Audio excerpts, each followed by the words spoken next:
আসসালামু আলাইকুম। চলুন জেনে নেওয়া যাক আজকে নিউজে কি থাকছে।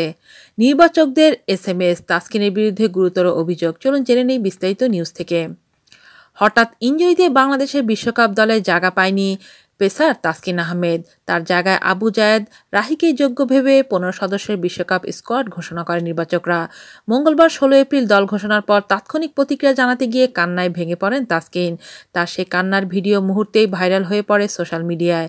তাতে ভক্তরা দাবি তুলে বিসিবি ঘোরতর অন্যায় করেছে তাদের তারকার সঙ্গে। অন্তত তাসকিনকে নিয়ে ত্রিদেশীয় সিরিজে আয়ারল্যান্ড সফরে দলের সঙ্গে রাখা যেত, এমনটাই অভিব্যক্তি ছিল তাদের। তাতে দলের সুযোগ পাওয়ার একটা সম্ভাবনা তৈরি হতো।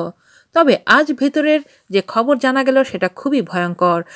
আজ উঠে এসেছে বিশ্বকাপ দলে জায়গা পেতে লবিং করেছেন তাসকিন আহমেদ। জানা গেছে বিশ্বকাপ দলে নিজের জায়গা পেতে অনুরোধ উপরোধ যা করার সবই করেছেন তাসকিন। মোবাইলে খুদে বার্তা পাঠিয়ে তিনি মন গলানোর চেষ্টা করেছেন প্রধান নির্বাচক থেকে শুরু করে প্রভাবশালী বোর্ড পরিচালকদের। এমনকি জানা গেছে বোর্ড প্রেসিডেন্ট নাজমুল হাসান পাপনকেও খুদে বার্তা পাঠিয়েছিলেন তাসকিন। প্রধান নির্বাচক মিনহাজুল আবেদীন নান্নু, অন্য নির্বাচক হাবিবুল বাশার সুমন, ক্রিকেট অপারেশনস কমিটির চেয়ারম্যান এবং বিসিবি পরিচালক আকরাম খানকেও দলে রাখার অনুরোধ জানিয়ে খুদে বার্তা পাঠিয়েছিলেন তাসকিন। এবং এই বিষয়টি নিশ্চিত করেছে বিসিবির একাধিক শীর্ষস্থানীয় কর্মকর্তা ব্যক্তিরা। আজ এ পর্যন্তই। আল্লাহ হাফেজ।